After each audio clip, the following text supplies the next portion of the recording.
So today we're going to talk about specialization versus generalization. Now we're really getting started. So we are Yeah. Simplify Homeschool, and we moderate this group, College Confident Homeschoolers, Yeah. and we're college consultants. And I'm Jill, Oh yeah, and I'm Farrar, and just in case, just in and case. yeah, just in case. And yeah, we work with lots of students on college applications. We have paperwork templates that we sell. Yeah, all kinds of things. So We do a lot, so we're doing all that. yeah, I just started Moth. I'm yeah, you actually do. working on a video for that. I just interviewed these kids. Oh, So it's going that's to be a cool. nice little video. Yep, that'll be up. And you're at AIM. Yeah, We're yeah, I pretty teach in busy. a. Yeah, Yeah. I've got, and if you've got a senior applying, a rising senior, I've still got room in my essay workshop. You could do that. Yeah. Yeah. So we got. Yeah. We got lots of stuff. We got stuff Yep. going on, Hmm. including this. So let's talk about this. I think this Okay. was your topic. I think you chose this. Here's what inspired this. One, Okay. I had some conversations with admissions at some different places who said some Right. things to me that I was sort of thinking about this topic because this sort of specialization versus generalization, because different admissions officers at different colleges have different answers about this basically. Yeah. And then Yeah. additionally, people in our group at that time when we were planning all these out were sort of talking a little bit more about you know, like, oh, I've got a STEM student, I've got a humanities student.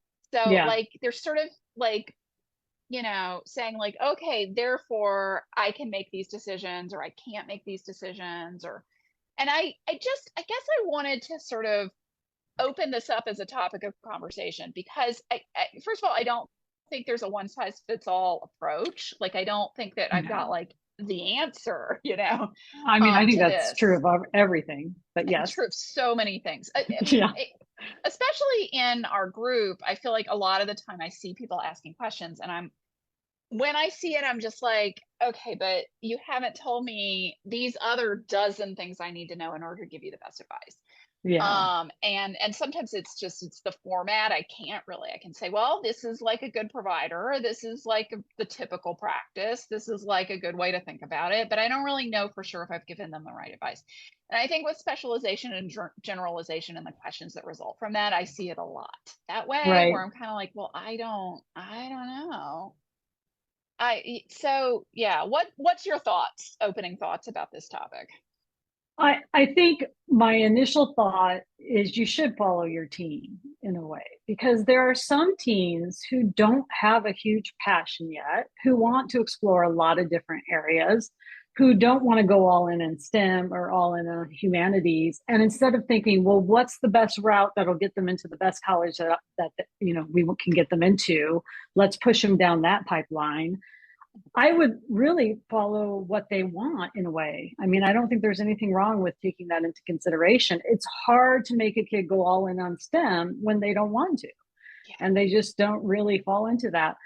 On the flip side, if your kid is all in on one thing, I'd go with that too. Just make sure you're checking all the boxes for everything else. Because again, I like to follow the teens and what they really want to do. And you'll always find a school for them, I think. But on the flip side of all that is you also want to make sure they're prepared for college.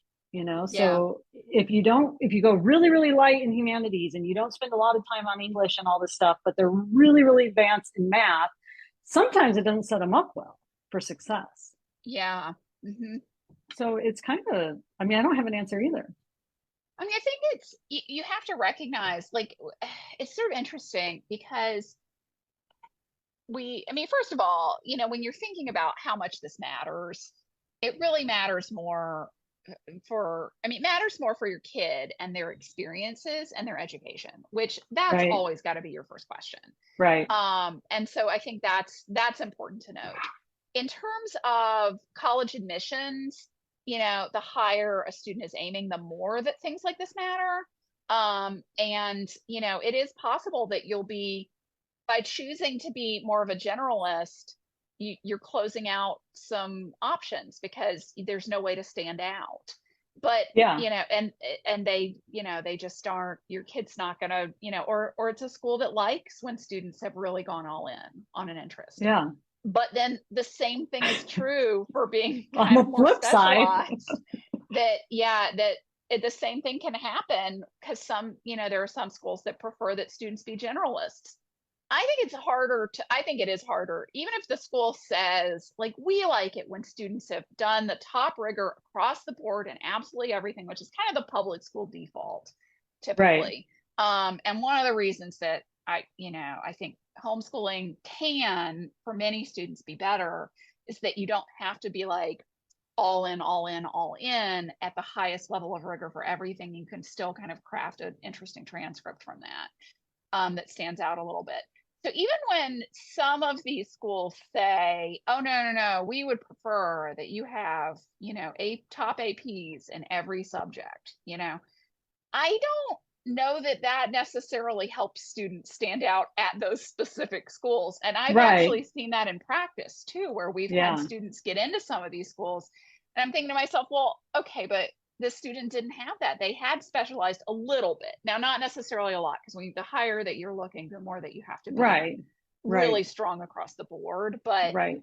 um, but where it is like, no, this student did go do 200 level classes at the community college in this one area, and then additionally has like, maybe some APs or some, a lot of other, and some interesting coursework that's like rigorous, in other subjects. Like, they do have an area of specialization on their transcript. Yeah, I And think, yeah, yeah, I they think we need kind of that. encourage. Yeah, I Hmm. think even students who are aiming for these top schools, Hmm. right? You can specialize as a homeschooler easier than you can, obviously, in a public school. And Yeah. it doesn't have to be these really rigorous courses, again, that are super high output. You could be doing a lot of different APs across the board. And then you take your two electives and you choose some classes where it shows some specialization, Yeah. but it's not necessarily stuff that's taking up a ton of your time as a student. Teens need free time. Hmm. And I think you can show some specialization that way with these high input, low output courses. I also think activities are a great way to show some specialization. And I think Yes. colleges are looking at activities more and more closely. And I think if you can plan out activities that really match your student, that's another way to do it, even if they're being more generalized in their approach to their academics. Yeah, I agree. I agree. I think that that often can be, particularly for more selective schools, that can be a winning formula to have Yeah. the activities be really specialized, Yeah. and the And then, transcript like, be less so. yeah, Yeah. yeah, but rigorous for those really top schools. What do you think of when, a student is, in eighth grade and they're looking ahead to high school, and they're like, and the parent is like, this student will never go into STEM, so we're going to do the easiest math possible. So I had a kid, so my youngest kid, I mean, it's my Hmm. kid. Very interesting. When he was younger, he was really into STEM stuff, and he was doing Hmm. pretty advanced math. I don't know if you know this when he was younger. Yeah. He was doing math with the twins because I mean, mostly because Oh, yeah, oh, he because was they were just older. there. Yeah, and he was doing robotics, and he was in all the Lego courses, and he wanted to be on the robotics. And I mean, I was 100% sure that he was going into STEM. I mean, I really was. Yeah. And then no, not at all, and he did like creative stuff. He was a creative guy and he liked music. So my backup was, oh, well, then it'll be music. No, no, not at all. So I think if you're planning eighth grade, I mean, if your student's in eighth grade and they're going into ninth, I don't like to shut doors yet at that point because you really don't know. They're going through puberty. Even if they've already started, things could change further. And if they haven't started puberty, things can really change. My guy went through puberty very late. So, we're in high school, things took a big change. And I think setting them up with as strong as possible across the board that you can isn't a bad thing for ninth grade. And checking out different providers and different areas they might really enjoy and stuff like that. Ninth grade isn't as important as, it's stressful to parents because it's like, oh, this is high school and it counts. And I'm so nervous, especially if it's your first one. But it's not that important to admissions and stuff. You still have a little wiggle room. I think the phrasing that you use there, like the as well as you can, because a student who isn't going to be successful with art problem solving math, Right. for Don't do example, that. is just not going to be successful with it. No. Like it doesn't, Yeah. and so if a student needs, if like they have a math disability and they need to do Denison, you should do Denison. Like it's not a question of whether the student is a humanities student or a STEM student. It's a question of Yeah. how are they going to be successful. Yeah. And I think that that's the core sort of approach that you need to think about. Yeah, I mean, I think that's important. Yeah. Um, I agree 100%. I think especially in ninth grade, it's really a time to try things. Yeah. And, I mean, one thing that we And see, different yeah, providers too, like not just try yes, different subjects, but different providers and different ways of learning and everything like that. especially if you didn't do that in middle school. Like if you, Yeah. different, yeah, like, and it could be that you're doing more stuff at home. It could be that you've got local co-ops. It could be that you're dipping a toe into dual enrollment pretty young. Like there could be lots of different things, but just try Yeah. different things just to see. Don't put all, especially in ninth grade, don't put all your eggs into one basket, not just for a subject, but also for providers, because you just don't know how your Also for student's going to be like, successful. don't decide, oh, we're going all in on dual enrollment right at ninth grade, or we're all going all in with the APs. I mean, just try out some different things. Yeah, especially with like APs and dual enrollment, sometimes it surprises families how the Hmm. student is going to be more successful. Like I've seen families pivot between Yeah. them who thought for sure like we're going to be an AP family because blah blah blah, kid is aiming at super rigorous blah blah blah blah blah, and and then the next thing you know, it's like we are doing all dual enrollment now, like and It but happens. It's it okay. does, but I've seen it go the other way too, Yeah. where the student is, where they do some dual enrollment and maybe this is kind of boring. It's not as enriching as they want. There's some AP courses that are a little bit more rich, or they find their way to do other stuff. Yeah, I think that with yeah, I think that with specialization, like you really my kids, I didn't know what they were gonna do. Like they didn't like Yeah. well, I knew my dancer was gonna dance, but I mean, you did know that. I was thinking that as you said it. I was like, okay. well, I have to tell you, like up I mean, I until knew he was going to literally, dance. Okay. oh my God, he's not even in college now. So so he's Just never adamant dance. that he's gonna do online school this year. So we'll Right. We'll see. see.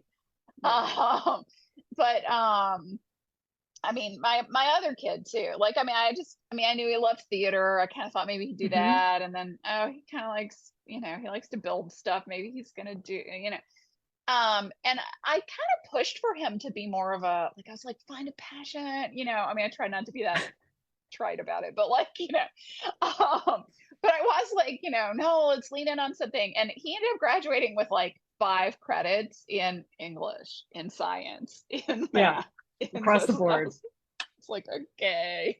Yeah. Yeah. Um, and he did have some sort of like, design and computer science. He did have some of that, but that was also, he had like 5 credits in like technology and design. I was like, okay. Yeah.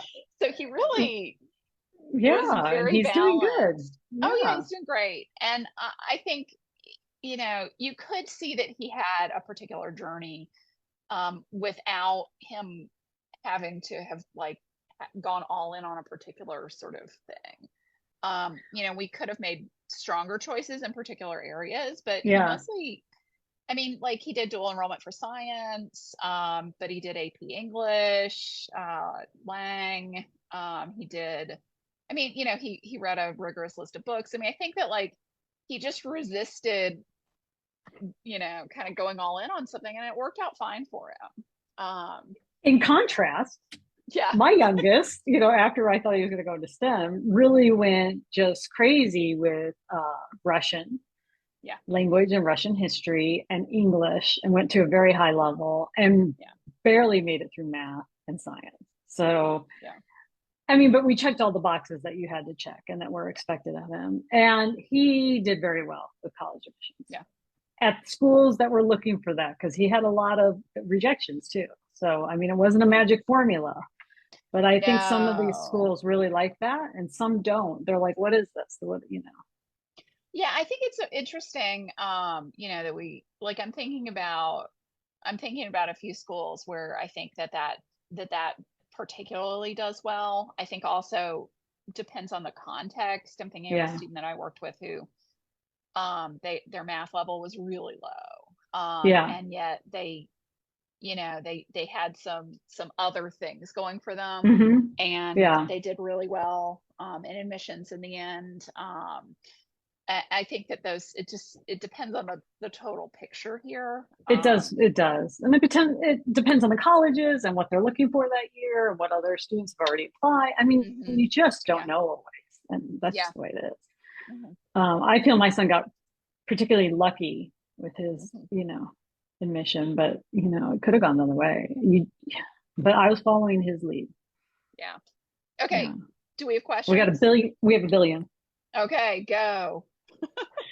Okay. Let me get to the top here. For a child with an area of passion, creating specialized rigor and check the box courses in other areas seems to be an amazing option. For a child without an area of passion, how does one find balance between demonstrating general rigor and broad exposure while also having some check the box options? Hmm. And I then mean, there's a follow up. I wonder this too. My rising 10th graders is all STEM all the time with dysgraphia that needs a lighter written workload, but my rising ninth grader is just a generically good student with broad interests. She mhm. could take rigorous anything, but not everything. Right. Yeah. Hmm. That, I mean, Let me that's more. my son who I talked about. I think that describes him as well. Like Yeah, he he was a good student, but not a fast processor. right.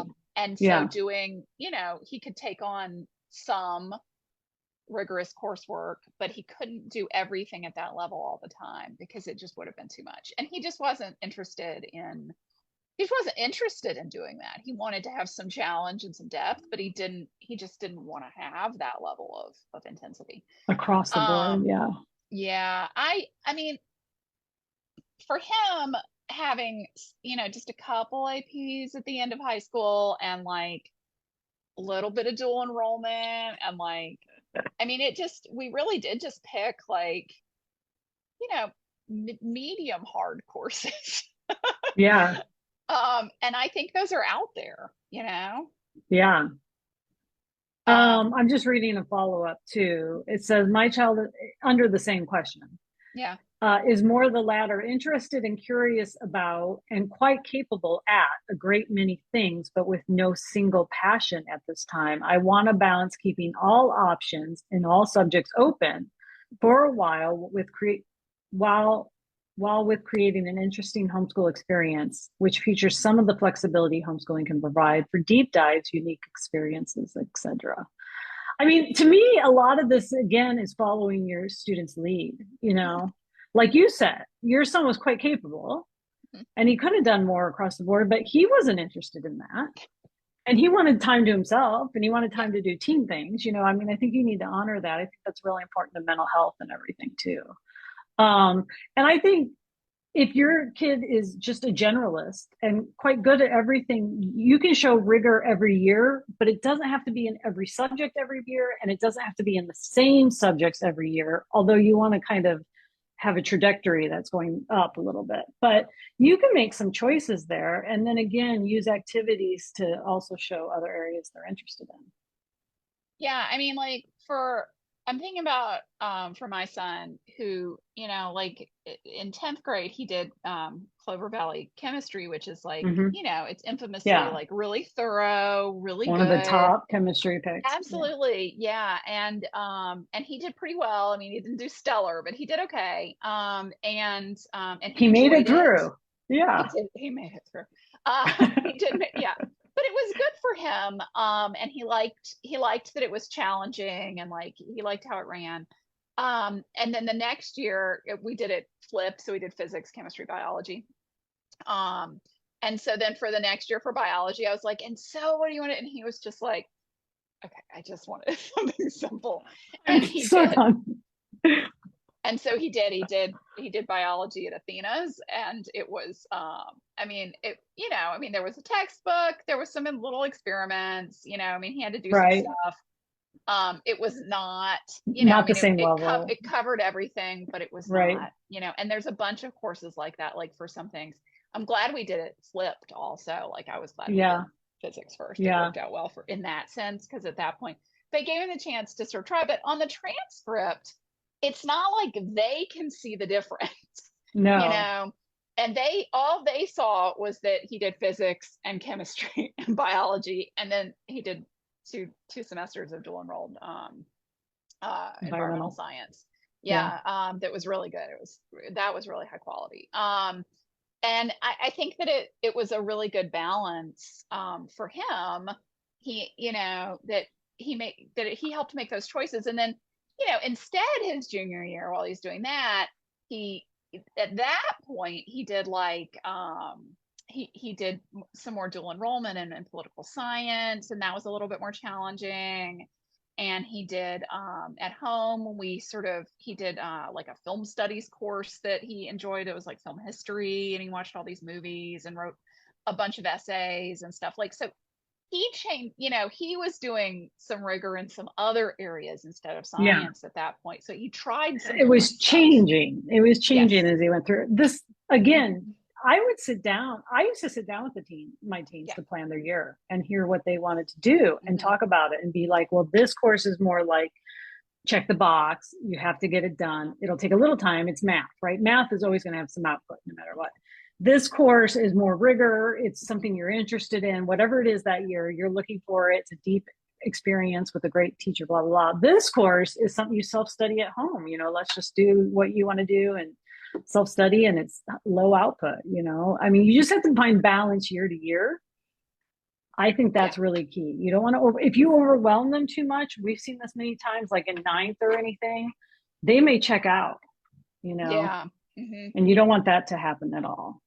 So Yeah. that's something I'm really aware of. Yeah. I think that like you want to think about the markers of rigor to you as a homeschool parent who knows the ins and outs of all these things versus to the college who doesn't. That like to you, that like certain providers and certain classes are More harder rigorous. and Yeah. more rigorous and more time consuming. And also that that's worth it, for Yeah. sometimes. Like, so I'm not trying to say that that's a bad thing at all. But then, Yeah. to the colleges, they see AP, they see dual enrollment, they see a book list maybe, or like a description that makes clear like certain things that you did. But you got to think about like, is this going to be enough to make it stand out? Like, because it's got to be pretty strong. And that's it. Beyond that, it just looks like English 9, you know? The And one so, thing I would, yeah, that's yeah, true. And they don't have the knowledge that we all no, have. They don't have the time to go digging really deep through all this no. paperwork. I mean, they read it and it helps with admissions, but Mhm. they're not digging deep through it. Yeah. The one thing I would say that my son did, who specialized, that I think did help him, is he went through. He was an amazing writer, and he did all these English courses, and he went really high level through AP Lit and all that.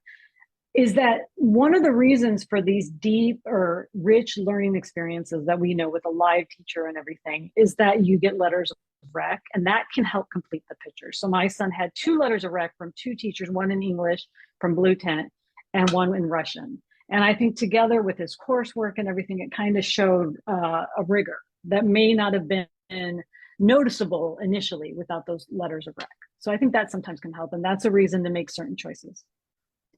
Yeah, I agree. Yeah, absolutely. And the letter of rec can also be a reason to choose a more in-depth course, Right. because I mean, when I write letters of rec, I'm trying to contextualize like the type of work that we do in my class, Yeah. in the various classes, to sort of say like, look, this student took on, deeper learning. Like I asked students to do these things and it's difficult, like, and the student excelled at it.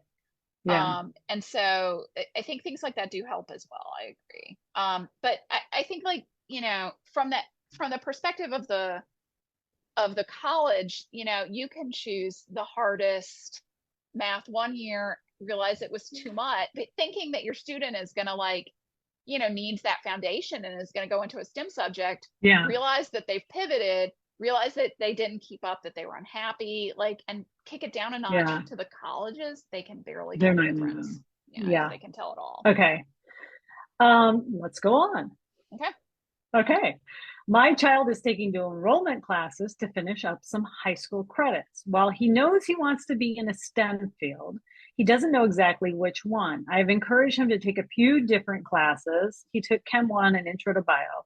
He wants to take physics this year, but we had to wait for his AP Calc score.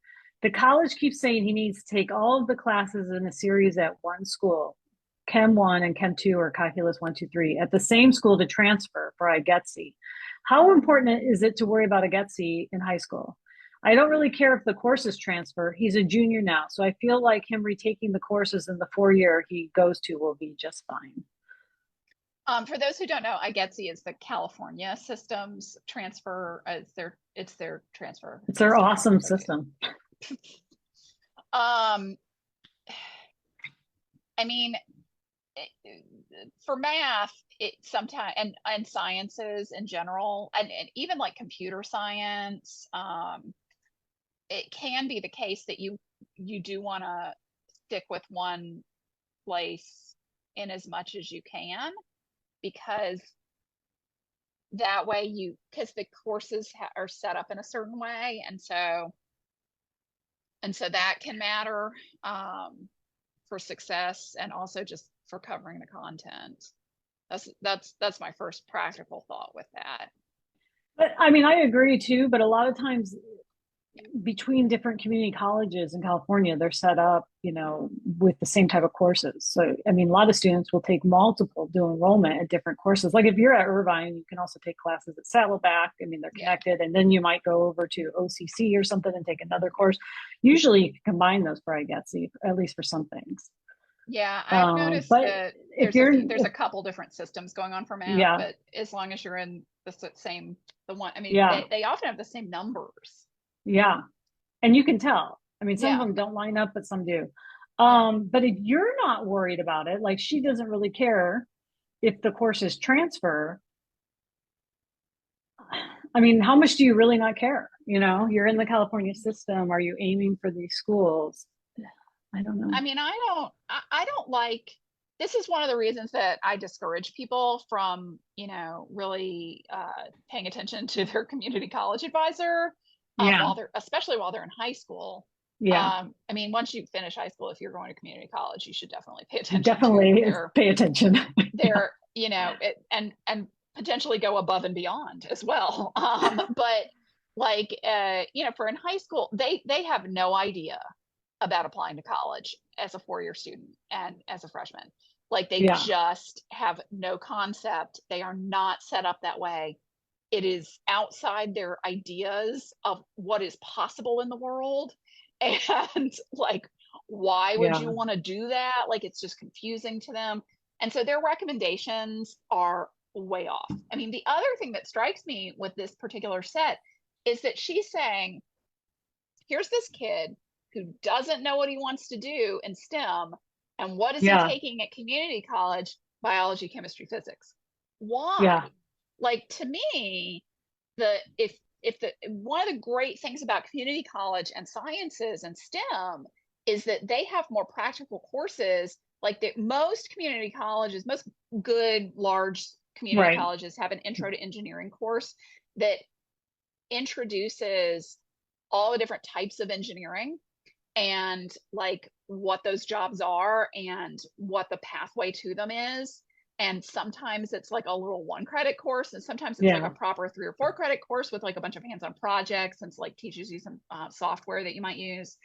Other places, most community colleges have an intro to health professions course. right. Yeah. They also tend to have courses that you don't typically do in high school, like in meteorology or GIS. It's just set up differently. I think one of the reasons might be is dual enrollment in California is free. So it's a really good resource if you need it. And, it checks box for what you want to do in high school and what you want to do Yeah. for college. But sciences and community college are interesting. If you do have a student who's super interested in science, community college is great for that, especially if Yeah. you can get up to those upper level classes, those 200 level courses and stuff.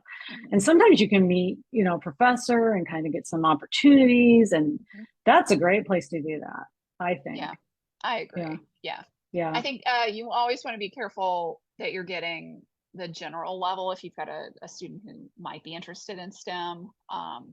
I mean, it can also, if you're somewhere where community college is free and you need to use it as a resource, you could also use the level that's not as a sort of Yeah. intro level. And then when Definitely. they're ready, you could use the next, so Yeah. Yeah. You yeah, don't have to but push them before they're ready. right, exactly. Yeah. Okay. I know that I don't have to decide until transcript time whether my child's extracurriculars count as courses or activities, but how do you make that This decision? person's been And how do you listening. plan balance course load unless you decide at the time what will count for credits? My current issue is that I want to make sure we have enough academics planned without overwhelming a child who has a couple time consuming extracurriculars. Those look good though. Don't forget that activities are becoming super important.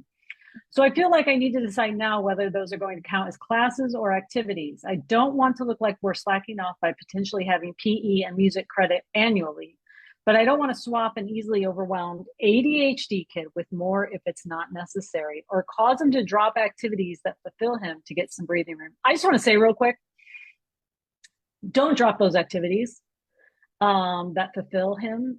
That's super, super important, Yeah. especially for, a kid that gets overwhelmed easily and has ADHD. Those activities are crucial. If they are huge activities that he is giving a ton of time to and he's doing them all through high school, that looks really good in your activity section. It is very important. Does the whole activity need to be part of the activity that's listed in the activity section? Some of it can be pulled out and made into a credit possibly. So you can divide that. Talk about how you did that with your dancing. Oh yeah, he was just in dance all the time, so I pulled out part of it to be a PE credit every year, a little half Yeah. credit in stretch and conditioning.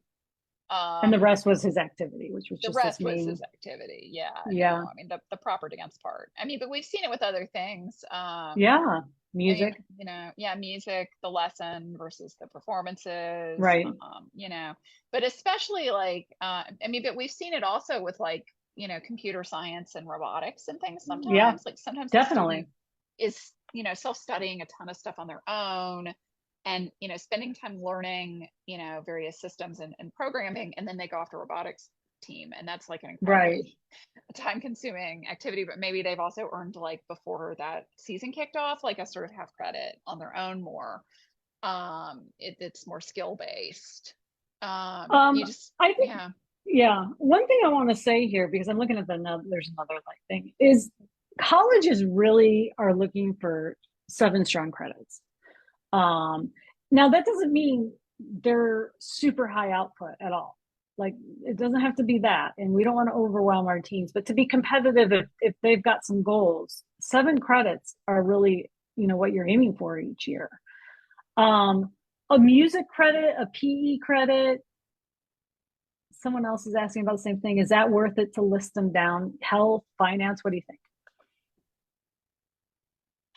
I think that, okay, I've got different thoughts about this. Like, Okay. Okay. I have seen students who are aiming really high do well when they had like the sort of either music or arts credits Yeah. consistently, even if it wasn't their thing. Um, Yeah. it's to me, it's the same thing as like having 2 languages instead of one, so like, French Which and serves kids Spanish. really well in Yeah. admissions. Hmm. Yeah. Yeah. Japanese and Latin. I mean, mix it up. Yeah. But we've seen that do really well for students. And so I wouldn't want to discourage that from anybody. Yeah. Yeah. Um, you know, who's thinking about that sort of level of Yeah. students, like the sort of tippy Right. top kind of stuff. Right. Um, So that's the first thing I'm thinking. The second thing is I don't think that colleges ever care if you did personal finance, No, health, or PE. no, I don't think they ever care. they just don't And care. yeah. And so I think for things like PE, like I did make my son not my dancer because he's I mean he could like bench press me probably. Just picturing it now. My God, it's crazy. You put it in my The head. videos he sends me, I mean, lifting these girls up. Anyway, just like whoop, like and then I, one hand, and I'm like, oh my God, she's gonna die. She's fine. she's Um, not. It's very strong. yeah, he is very strong. And just works out all the time. Like, so for him, it didn't matter. For my other slightly less athletic child, Another one. Yeah. I did make him do some of that stuff, and none of it was, none of it was so good that it looked good as an activity. And so I was like, well, I made him do it. I made him take a bunch of walks, Yeah. so it may as well be a PE half credit. And I felt good about that. He did well in missions. I thought that looked good. I mean, so some of it can be that. I think that for a credit, it can just something like those things can just be check the box. I Uh, want to add real quick, like, yeah. just so everyone knows, because we have this conversation over and over and over again with our families and our teens, things they're doing in their own time. If they're Mhm. really doing a deep dive into something, if they're watching tons of videos online, if they're reading some books, if they're listening to podcasts, if they put time into it, those things can also be a credit. And Yes. those are the type of things that help round out the year sometimes. Yeah. For my own kids, I never gave them PE credits, finance credits, health credits. I didn't give them any of that. But and every family's different. Yeah. My kids were very active. We're an active family, but I just did not give them PE credit. My kids were also, they were the kind of kids who were always doing something Hmm. nonstop. That's just who they were. And so I was able to make credits out of a lot of different things. Yeah. So get creative. You can use your summer to give them credit. They could do something in the summer and it becomes a Hmm. credit for the next year. Just see what you can do. Yeah. I mean, I did give a half credit in PE Yeah. every semester, every year, and then at the end of senior year, we did a half credit in health. For me, it was like a way to be able to say, "Hey, we're doing this because I want you to have done it. I want to have discussed like what does every over-the-counter medicine do before you go off to college." Um, things like that. Yeah. And so it really was just check the box. But I'm like, well, if we're gonna do it, I'm gonna put it on here. It was just for a family goal. It was not really for, I don't think it had to do Right. with And college. I that's don't think fine it made any too. differences. And it was a way Yeah. to sort of bring that Yeah. buy-in all the way around. Yeah. So I think, again, this comes back maybe a little bit to finances too, is that we were looking for pretty high colleges mhm. that met full need. Yeah. And so I was trying to do everything I can to help them set them up for those type of colleges. Yeah, I don't think those things hurt kids at those schools, but they really, really don't help. Like, Yeah. whereas at like a sort of, lower tier, like your second tier Yeah. publics, they, a number of credits, that's it. Okay, cool. Just they're less competitive. Like, I mean, it Yeah. matters, but it's not, they're not Yeah. intensively scrutinizing Yeah. everything. The other thing I'd say with that too is, sometimes the state requires things. Either they require homeschoolers to do like certain subjects every year, including things like art or music, Yeah. or they have graduation requirements for public school students. And Hmm. those things don't matter to colleges. So, Yeah. So be and aware. yeah, and typically in these states, like Maryland, for example, where you have to do health and music and things like Right. that, you don't have to give a high school credit for that. It can just be like, hey, in our history class, we listened to some world music, like it's not, Yeah. you don't have to get intensive about it. And in fact, you shouldn't. I would just Yeah. sort of say, Yeah. unless that's something your student wants. Like, Yeah. so don't let that detract from the other stuff, which does matter more. Right. Okay. Last question, Okay. because it's late where I am and I'm hungry. Yes, I know. Maybe this applies to the specialization section. Going into senior year, having checked off requirements, they'd like to focus on their music. Mhm. I know about this. I have music kids. Will that look like slacking if they don't have many traditional academics senior year? I figure a DE, a dual enrollment in English comp and statistics or trig, but could the rest of the classes focus around their specialization of music? AP music theory, some dual enrollment skill, okay, oral skills, DE group piano, DE applied music. Those are all great music Mhm. courses. They plan on majoring in music and haven't had official high school coursework in music yet. So I'm thinking it would be helpful to show. Okay, Oh, so we work with a lot of music kids. It's one of our yeah. specializations because we specialize too sometimes. And I have two music kids. So you're doing English, you're doing a math class, so you're checking those both off. And then you have all these music classes, which are dual enrollment and AP music theory. These are all very tough courses. They are music. Yeah. The one thing I tell families, because I think sometimes and teens, they don't realize majoring in music as a performance major is quite difficult and time It's consuming. intensive. It's intensive. It's more intense than lots of other majors because there's all these little one credits and you think they're not going to take much time, but they take a ton of time. But I think you need something else here. I do too. I, I Yeah. I mean, I would do like a psychology or a dual enrollment communications course or like a business Yeah. course or just something else. Some light science course, maybe, A like science course. my youngest son was really specializing by senior year, but he did that astronomy and Hmm. physics combo at online G3. Those are easy. He enjoyed them Yeah. too. He absolutely enjoyed them. Instead of Um, doing, I also would say, in addition, potentially switch some of the, I assume these are all performance classes, like these are all like, they're all music classes. yeah, Yeah. you might do music history as well, Yeah, like or as a something like history that. course. Yeah. Because then you've got, so then you could sort of have a little like music history and then like a light science maybe at home or or psychology or neuroscience, just something else. And then um I don't know what the kid is interested in, or business or computer science, just these basic skills, just to sort of say. And then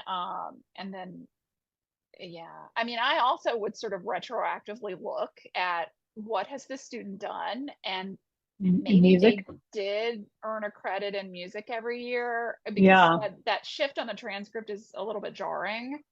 If So if they maybe didn't, pull from the if they've been, activities a little bit. yeah, Maybe that's a yeah, if they've been suggestion. doing um music lessons all through high school, they probably have earned at least a credit in theory because most at that Hmm. level, most of the time you're working on theory too. Yeah. And put that on the transcript. Yeah, see if you can, did they explore a certain music genre and go deep into it? That can be a little Hmm. half credit. You could put that Yeah. on there. I like this. I like this group of classes you're choosing as a potential music student.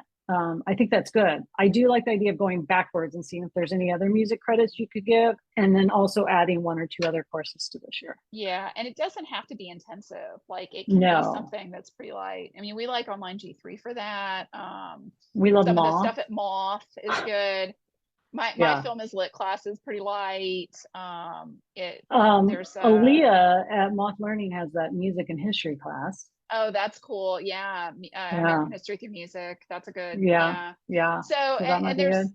yeah, the learning outside the box. Christine Keen, we like Yeah, classes for things love. like that. She has Yeah. philosophy and statecraft and But you stuff. know what? I also want to say that the great courses is awesome to build a class around. They have Hmm. great music courses Yeah. and lots of other things that you can build a course around that's not too intensive Yeah, where it's focused on input and not, so that you've output. got like this dual enrolled English, this dual enrolled Yeah. math, all these intensive music courses, and then this very light history, or like, some the archaeology. Who knows? I don't know what the interests are. So, One other thing I'd say real quick, because someone had a little follow up. Oh, wait, I think we have another question. Okay, one more thing, and then we're going to take this last question.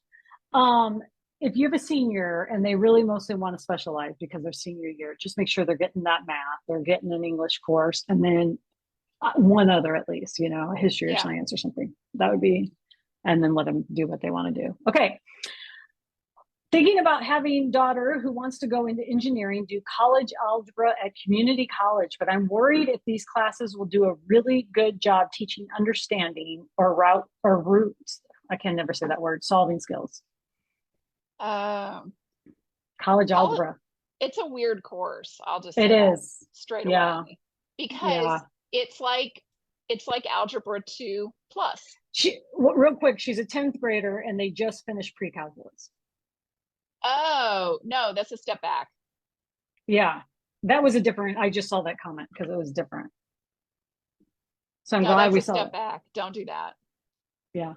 It can be a good, I actually think college algebra can be a good, like, if a student struggles with math and you want to make sure that they, it could actually be a good culminating course. Like let's say they do algebra, geometry, algebra 2, Me and you've just too.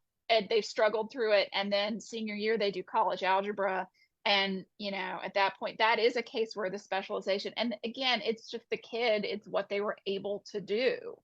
Yeah. And maybe they still will have a longer path into something in STEM.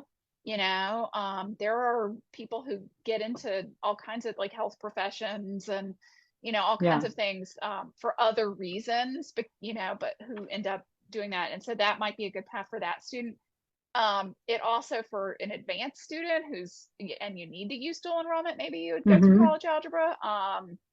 Like if that's your best on the other end of high school.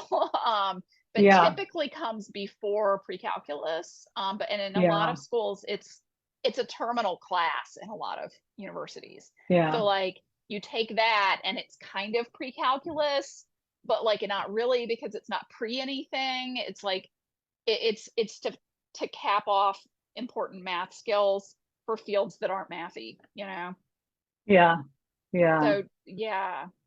So the answer here is no, don't. No. I love how you Yeah. cut through my entire. Just listen to Jill, you guys. Just don't do it. Don't do that course. Okay, wait. So another question. Okay. Okay. I have a book club anyway, so I got to be up. I just wanted to eat between them, but that's okay. I guess this is the big question. Without a specialized interest, isn't that standout application showing I'm a homeschooler with all these unique options looking harder to achieve? I mean, just because you're a homeschooler doesn't mean you have to take advantage of every single unique option and stand out as specialized. I mean, not all colleges are even looking for that. Yeah. So It follow your also team's lead, I think, it also again. that you can. I mean, some students are homeschooling to take advantage. The unique options that they're taking advantage of are more time with their extracurricular, Yeah. or the unique options that they're taking advantage of are to have more rigor or a particular approach to core subjects, and you can Or, explain that in your yeah, school profile. sometimes you're homeschooling because it's just what the family felt to do, and you were drawn to it at a very young age and you're still homeschooling. Sometimes students have learning disabilities or physical disabilities and that's why you're homeschooling. There can be a lot of different reasons why you're homeschooling. This is why you do the parent paperwork. This is why you talk about these Mm-hmm. things in school profile, and then in the counselor letter you can talk further, especially about your student. You contextualize everything and the decisions you made, and it doesn't always have to be, oh, we homeschooled, so our teen's journey was very unique and different and specialized. That does not have to be the story. That can be the story, Mm-hmm. and that can serve students really well, Yeah. but it doesn't serve them well at all schools. Again, I'm going back to my youngest son who really was so specialized and who really just checked boxes in other areas. He had plenty of rejections, even though he got accepted at a really great school. So every decision you make, it's not always going to work out everywhere. I mean, I just think families need to be aware of that. Yeah, I mean, I started this by saying how this was inspired partly by, I mean, this is one of the questions that is a standard one for me when I talk to anyone at admissions, even if I just get Yeah. like 15 minutes of their time. This is probably my number one. Um, it's just to say like, okay, so if a student, has a choice between, taking a bunch of like, higher level courses in a particular area versus like they're gonna, do these solid maybe APs or dual enrollments from Right. like a variety of Across the areas. board. Which would you Yeah. rather see? And I mean, I would say the majority of admissions people sort of him and haw, which is fine. That's their prerogative. They have their black box of admissions. But every once in a while, a school just says, nope, this is what we want. Like Yeah. when we were at Rice, they were very clear. Nope, we would rather see APs across the board in every area. Yeah. And Yeah. when I was at University of Rochester, which is also like a very selective school, they were like, nope, we don't care about that. We would much rather the student have gone in depth in a couple of areas. And Yeah. we could care less what boxes they checked. And I mean, and so just like radically different ends of the spectrum, at schools with, I mean, Rice is a little bit more selective, but not that Yeah. much more, and Yeah. and that's the sort of, you Yeah. know and you'll see everything in between, and you can't necessarily know. I mean, they can also change their priorities from the time that you start Right. high school to the time that Yeah. you graduate and apply. And so you have to lean into the kids you've got, and just sort of be aware of that. Yeah. Follow their lead a bit. I mean, you're the parent, of course, but follow your teen's lead a bit and what they want to do. Okay. Anything else? I think this has been pretty good. Yeah, Again, if you missed the beginning, which I just have to say, we started early, which is we amazing. did. It's so weird for us. It was so amazing. And my internet's been good. So it's like an amazing day. I don't know. But we have a video that I just put up on YouTube that I'm getting really good feedback on perimenopause and menopause. And I will share that The at some point. homeschooling and living at this stage of life. And then It's a yeah, joy. It's a joy. is it? Uh, we're Simplify Homeschool. You can find us at www.simplify the number 4you.com, This is and this is also muscle memory now. Like I can't even not do it when you say it. uh, the number 4. Yeah. We sell paperwork templates, and we For do college applications. comprehensive for college applications, and we do comprehensive homeschool counseling, both for homeschool planning and for college planning. And we also do hourly consults and things like that. So all kinds of things. Last thing I just thought of, because we're always doing stuff, we have a free activity list template that is going to be available. Is that up yet? No, not yet. Because I have to edit the video, right? That's why you pointed to me. Okay, we will in a few days have a free activity list template with a video up on our site for everyone. So that's exciting. Okay, all right. Thank you, everyone. Okay.